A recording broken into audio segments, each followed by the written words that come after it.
Lectio Divina. Lectio Divina. Lectio Divina, une émission pour méditer, prier et vivre la parole de Dieu au quotidien. Chers frères et sœurs, auditeurs et auditrices, amis de la Lectio Divina, cordial bienvenue à cette émission biblique qui nous fait célébrer le 19e dimanche des temps ordinaires de l'année liturgique A. La liturgie de ce dimanche nous fait écho de l'évangile de Jésus-Christ selon saint Matthieu, dans son 14e chapitre, le verset 22 à 33.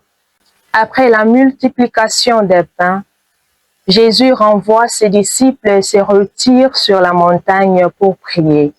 Il enseigne que toute mission apostolique doit être nourrie par la prière. Cet évangile souligne aussi l'importance de la foi dans notre vie chrétienne. Notre foi grandit lorsque notre regard demeure fixé sur le Christ et les difficultés deviennent dangereuses lorsque nous leur donnons plus d'importance qu'à la présence du Seigneur. À présent, nous accueillons les postulantes filles de Saint Paul de cette émission qui ont répondu favorablement à cette invitation. Je suis Priscemou Marguerite, prépostulante fille de Saint Paul. Je suis Jolie Kamaya, prépostulante fille de Saint Paul. Merci chers amis et encore de plus, bienvenue sur ce plateau qui fait de nous frères et sœurs dans le Christ Jésus. Nous saluons cordialement Messieurs Olivier Nguezi, Sœur Chanel Londo et toutes les sœurs filles de Saint Paul qui garantissent la technique. Sœur Judith Massabou Wombo au micro. Chers frères et sœurs, les passages de l'évangile de ce dimanche nous situent dans l'extrait de l'évangile de Jésus-Christ selon saint Matthieu, chapitre 14, versets 22 à 33. Suivons la lecture. Aussitôt après avoir nourri la foule dans le désert, Jésus obligea les disciples à monter dans la barque et à le précéder sur l'autre rive pendant qu'il renverrait les foules. Quand il les eut renvoyés, il gravit la montagne à l'écart pour prier. Le soir venu, il était là seul. La barque était déjà à une bonne distance de la terre. Elle était battue par les vagues car le vent était contraire. Vers la fin de la nuit, Jésus vient vers eux en marchant sur la mer. En le voyant marcher sur la mer, les disciples furent bouleversés.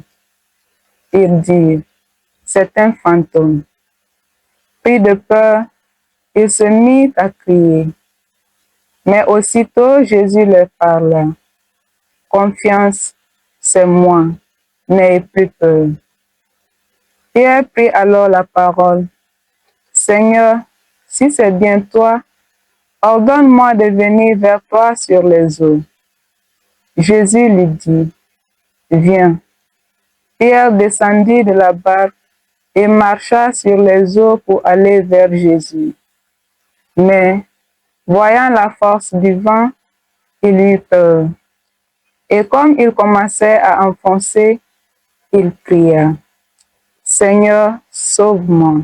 Aussitôt, Jésus étendit la main, le saisit et lui dit, homme de peu de foi, pourquoi as-tu douté? Et quand il fut monté dans la barque, le vent tomba.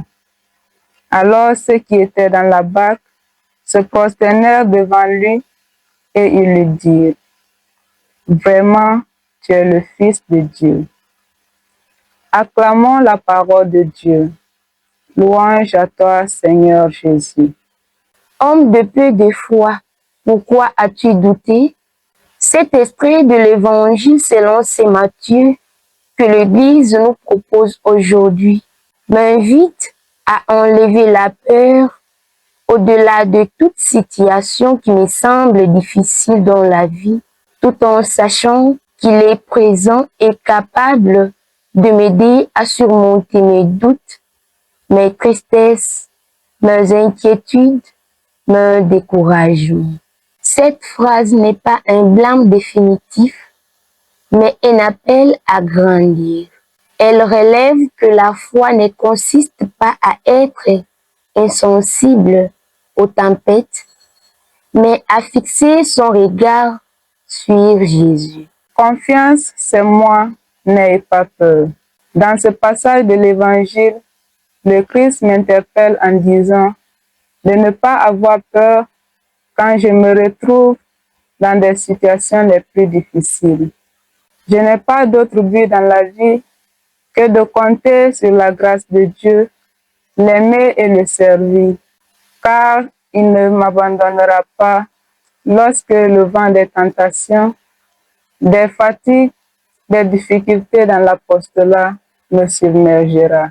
Seigneur Dieu, source d'amour et de bonté, je te remercie pour les dons de ta parole qui m'invite aujourd'hui de toujours avoir confiance en toi seul. Accorde-moi la grâce de vivre cette confiance pour que je puisse la témoigner auprès de mes frères et sœurs. Accorde aussi cette grâce aux jeunes qui ont perdu confiance en toi.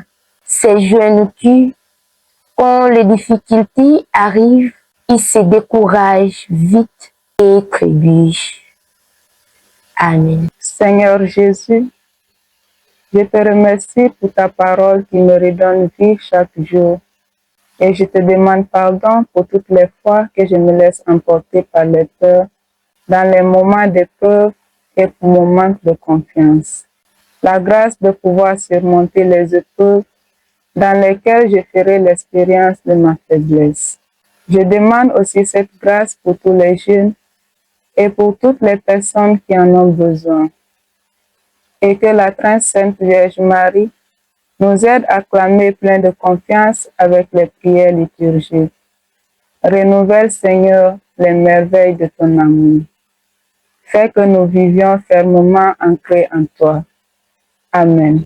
Chers frères et sœurs, auditeurs et auditrices, amis de la lecture divine, nous voici au terme de notre prière de partage sur l'extrait de l'Évangile de Jésus-Christ selon saint Matthieu.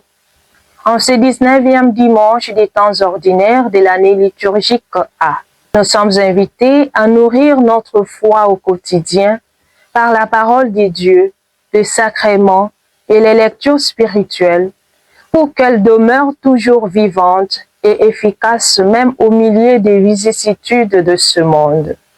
Nous disons un grand merci à nos chères postulantes filles de Saint Paul de nous avoir ornées dans leur partage spirituel. Merci à la sœur Chanel Londo, fille de Saint Paul, et à monsieur Olivier Nguesi d'avoir assuré la technique. Notre gratitude à vous tous, chers auditeurs, fidèles amis de la Lectio Divina, qui nous suivez partout à travers cette émission réalisée par les filles de Saint Paul. Nous vous souhaitons un bon dimanche dominical au sein de vos familles et communautés. Au revoir et merci à la prochaine. Émission présentée par sœur Judith Massabou-Mombo, fille de Saint Paul. Lectio Divina. Lectio Divina. Lectio Divina, une émission pour méditer, prier et vivre la parole de Dieu au quotidien.